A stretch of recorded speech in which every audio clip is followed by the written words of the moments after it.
warahmatullahi wabarakatuh. Perkenalkan, saya Astuti Suwardi, SST MKes. Saya merupakan salah satu dosen program studi D3 Kebidanan Sekolah Tinggi Ilmu Kesehatan Datu Kamandre. Sebagai dosen, saya memiliki kewajiban yaitu melaksanakan tridharma perguruan tinggi. Di antaranya ada pendidikan, pengajaran, penelitian, dan pengabdian kepada masyarakat. Pada kesempatan ini, saya akan menuliskan salah satu kewajiban dosen dalam pelaksanaan tridharma perguruan tinggi, yaitu pengajaran. Saya diberikan tugas mengampu salah satu mata kuliah program studi D3 Kebidanan, yaitu mata kuliah Gizi dalam Kesehatan Reproduksi dengan bobot 2 SKS dengan kode mata kuliah DK 503. Total pada pertemuan mata kuliah ini yaitu sebanyak 16 kali pertemuan yang sudah termasuk ujian tengah semester dan ujian akhir semester. Pada mata kuliah ini, mahasiswa belajar tentang konsep yang pertama, konsep dasar gizi secara umum, yang kedua, penilaian status gizi, yang ketiga, gizi dalam siklus daur kehidupan, yang keempat, gizi makro dan gizi mikro, kemudian yang kelima, manfaat zat-zat gizi bagi wanita sepanjang daur kehidupan, gizi seimbang bagi wanita sepanjang daur kehidupan, hubungan gizi dengan kesehatan reproduksi, gizi ibu hamil, gizi ibu nifas, gizi bayi dan balita, gizi anak sekolah, gizi remaja, gizi lansia, kolaborasi dan rujukan tentang masalah gizi. Nah, pada mata kuliah ini ada pun capaian pembelajaran, yaitu yang pertama menunjukkan sikap bertanggung jawab atas pekerjaan di bidang keahliannya secara mandiri. Kemudian yang kedua, menunjukkan kinerja yang bermutu dan terukur dalam lingkup sesuai dengan standar operasional prosedur dalam memberikan pelayanan kesehatan dan asuhan kebidanan. Kemudian yang ketiga, menguasai konsep kebutuhan gizi dalam siklus reproduksi perempuan sehingga dapat melakukan asuhan kebidanan di tatanan pelayanan kesehatan. Kemudian yang keempat, mampu memecahkan masalah dalam pelayanan dan asuhan kebidanan sesuai dengan kompetensi, kewenangan yang berbasis bukti ilmiah dan bertanggung jawab atas hasilnya secara mandiri. Kemudian yang kelima, mampu bekerja sama, berkomunikasi, berinovatif dalam pekerjaannya. Kemudian mengetahui konsep kebutuhan gizi dalam siklus daur kehidupan atau siklus reproduksi perempuan sehingga dapat melakukan asuhan kebidanan di tatanan pelayanan kesehatan.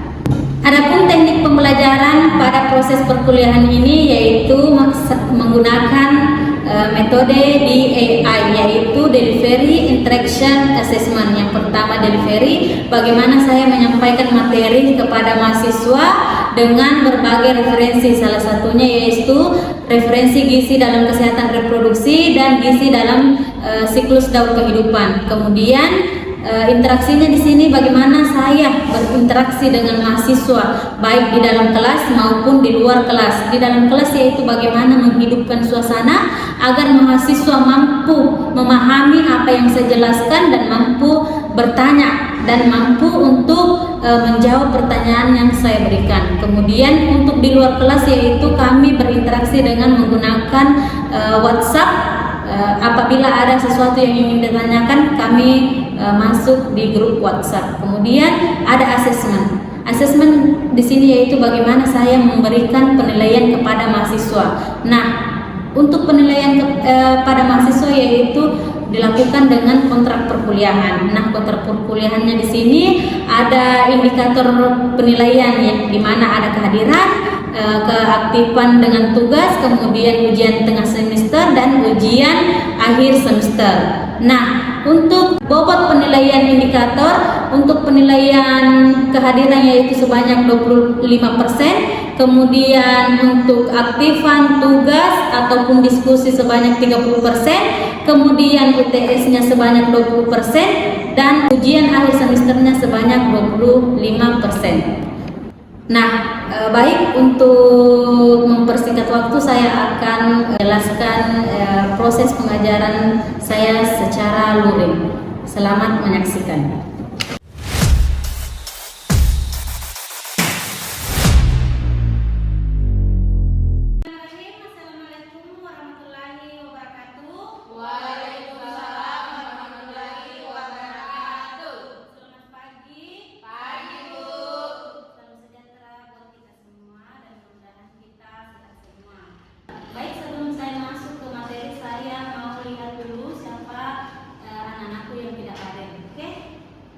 Yeni, Hadir Bu. Andi Dewi Ibrahim, Hadir Bu. Suci Sapitri, hadir Bu. Putri Ramadhani, Hadir Bu. Fitri Ramadhani, Hadir Bu. Rizky Almita, Hadir Bu. Karmawati, Hadir Bu. Tia Kamelia, Hadir Bu. Anda, Izin Bu. Nuraini, Hadir Bu. Sri Haryani, izin Bu. Pengertian gizi adalah ilmu yang mempelajari segala sesuatu tentang makanan dalam hubungan dengan kesehatan optimal.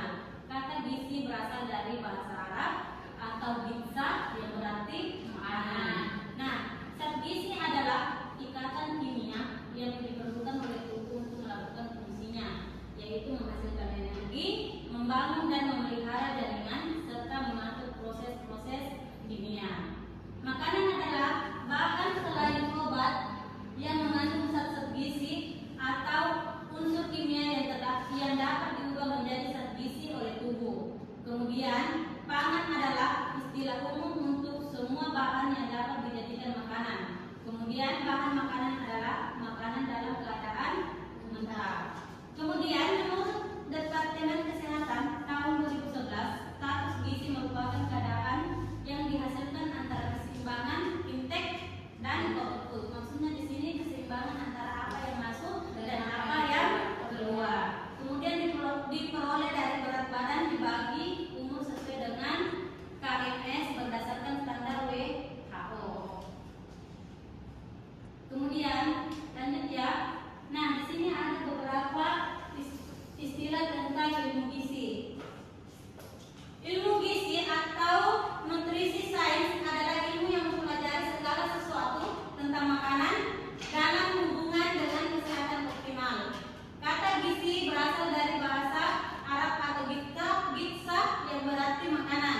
Kemudian di satu sisi ilmu gizi berkaitan dengan makanan dan sisi lain dengan tubuh manusia. Maksudnya di sini ada keterkaitan antara makanan dan tubuhnya manusia. Karena yang mau mengkonsumsi makanan yaitu manusia. Kemudian zat gizi adalah ikatan kimia yang diperlukan tubuh untuk melakukan fungsinya, yaitu menghasilkan energi, membangun dan memelihara jaringan, serta mengatur proses-proses kehidupan. Nah, maksudnya di sini kalau tidak ada gizi yang masuk ke dalam tubuh, otomatis kan tidak ada yang kita. Nah, jangan menjauh-jauh, kita saja kalau mau ke kampus pagi-pagi tidak minum air putih atau sarapan pasti loyo kita. Nah, kemudian makanan. Makanan adalah bahan selain obat yang mengandung zat-zat gizi dan atau unsur-unsur ikatan kimia yang dapat diubah menjadi zat gizi oleh tubuh yang berguna bila dimasukkan ke dalam tubuh. Nah, kemudian di sini ada pangan. Pangan adalah istilah umum untuk semua bahan yang dapat dijadikan makanan. Misalnya ada beras, bisa diolah menjadi makanan. Kemudian apa lagi? Bahan makanan.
memberikan gizi kepada diri kita sendiri dan orang lain. Misalnya seperti ini, kita kan sekarang kebanyakan mie instan. Nah, itu kan biarpun status ekonominya tinggi, kalau memang dia hobinya makan mie instan, itu kan otomatis tidak tidak bagus untuk tubuhnya dia. Tetapi kalau kita pintar-pintar bahwa seharusnya itu pagi hari itu minum air putih, makan buah-buahan. Tapi yang terjadi sekarang langsung makan makanan berat. Itu pun makan beratnya kadang langsung yang instan-instan. Oke? Kemudian ada di sini lingkup gizi. Mulai dari produksi pangan, kemudian perubahan pasca pangan, penyediaan pangan, pengolahan pangan, konsumsi pangan, kemudian pemanfaatan pangan. Maksudnya di sini seperti misalnya beras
karbohidrat. Dari pagi, siang, malam itu karbohidrat. Harusnya kan ada yang namanya sarapan pagi, misalnya hanya roti, kemudian susu. Nanti siangnya baru karbohidratnya itu nasi. Kemudian faktor sosial ekonomi. Nah, dari awal sudah dijelaskan bahwa ekonomi itu berpengaruh ke masalah gizinya kita. Kenapa? Karena pasti misalnya orang yang bukan mengatakan bahwa di bawah rata-rata ya tidak, tetapi meskipun mereka ingin membeli buah, tetapi kalau memang ekonominya tidak memungkinkan pasti ditahan. Tetapi tidak semua yang mahal-mahal itu sehat. Misalnya kan bisa ada pisang. Nah, itu kan tidak harus bilang ke tempat minimarket membeli, bisa didapat di kebun. Oke, kemudian lanjut pola asuh keluarga. Nah, di sini pola asuh keluarga kenapa berpengaruh pada gizinya? Karena beda ya, misalnya kita saja orang kesehatan sudah tahu bahwa mie instan ini tidak baik untuk dikonsumsi setiap hari. tidak baik untuk kesehatan, tetapi masih kita konsumsi. Nah, kemudian produksi pangannya. Setelah itu pelayanan kesehatan dan pendidikan. Kita lanjut ke penilaian status gizi.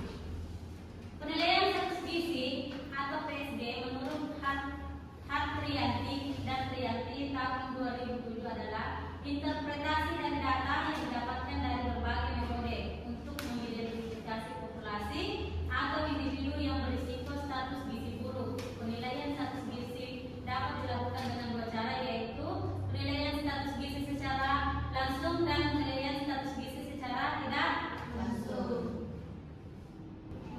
Penilaian status gizi secara langsung dapat dikelompokkan menjadi penilaian, yaitu pengukuran antropometri, kemudian klinis atau pemeriksaan klinis, kemudian biokimia dan biostatistik. Nah, pengukuran antropometri itu adalah pengukuran terhadap dimensi atau komposisi tubuh. Sedangkan antropometri gizi adalah berhubungan dengan berbagai macam pengukuran dimensi tubuh dan komposisi tubuh dan tingkat umur dan tingkat gizinya. Kemudian klinis atau pemeriksaan klinis adalah metode ini sangat penting untuk menilai status gizi masyarakat. Kemudian ada biokimia dan ada biofisik.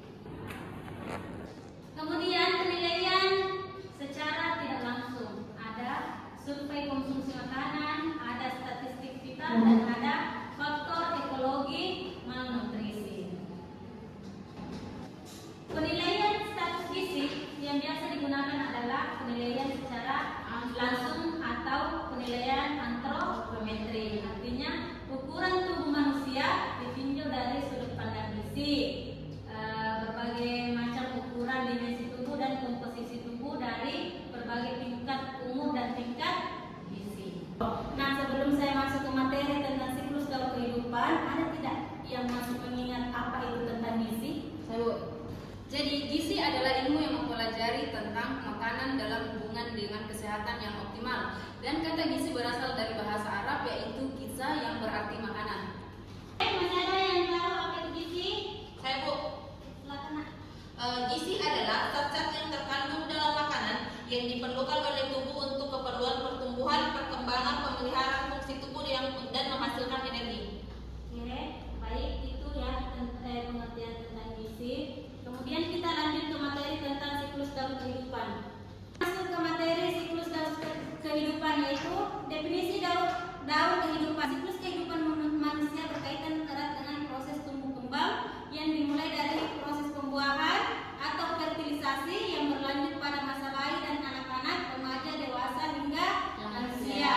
Kemudian pertumbuhan merupakan suatu proses bertambahnya jumlah dan ukuran sel dalam tubuh manusia, sedangkan perkembangan berarti peningkatan fungsi sel, jaringan dan organ tubuh dalam bentuk yang kompleks atau secara menyeluruh. Nah, di sini tentang siklus daur kehidupan, yaitu mulai dari terjadinya pembuahan sampai dengan lansia, proses lansia.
kebutuhan kalori dalam sehari untuk wanita dewasa secara umum adalah 1.900 kilokalori, sementara untuk ibu hamil dengan kehamilan pada trimester pertama membutuhkan tambahan sekitar 180 kalori per hari pada trimester kedua dan trimester ketiga. Nah, di sini maksudnya pada trimester ke-1 yang dibutuhkan ibu hamil yaitu 180 kilokalori dari kebutuhan 1.900. Maksudnya 1.900 tambah 180 pada trimester pertama.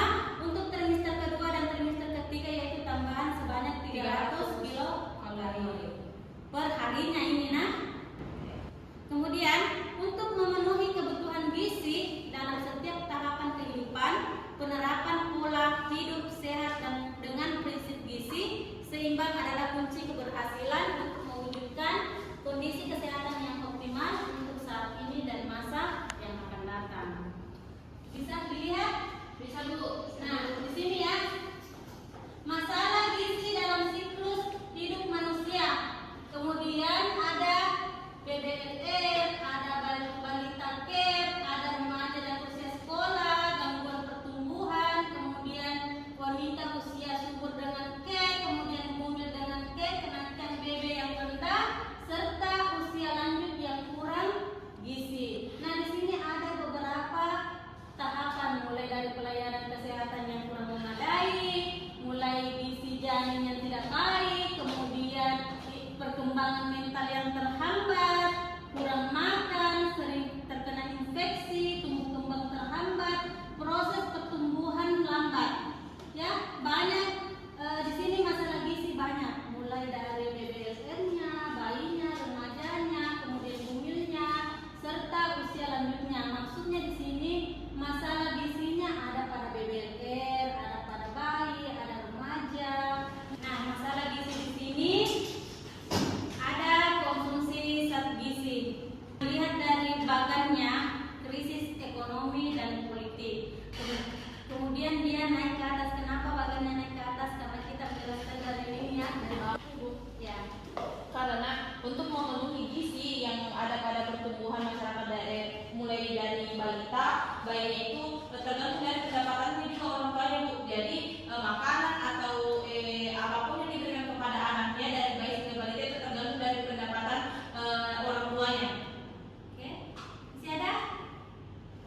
Perhatikan kembali dari masalah gizi, bagannya ada penyebab langsung. Penyebab langsungnya yaitu ada infeksi penyakit dan dari konsumsi zat gizi. Kemudian penyebab tidak langsungnya yaitu pelayanan kesehatan, asuhan ibu dan anak, kemudian ketersediaan pangan. Kemudian penyebab umum yaitu kemiskinan dan pendidikan. Kemudian akar masalahnya yaitu dari krisis ekonomi dan politik. Nah, ini merupakan akar masalah bahwa krisis ekonomi dan politik menjadi salah satu penyebab terjadinya masalah gizi. Oke. Dari materi yang Ibu bawakan ada yang ditanyakan? Memang cara menghitung juga yang memakai Indeks massa tubuh. Nah, untuk mengukur indeks massa tubuhnya kita yaitu berat badannya kita dibagi dengan tinggi badannya kita. Nah, itulah indeks massa tubuhnya kita. Jadi ada batas-batasnya, misalnya dari berapa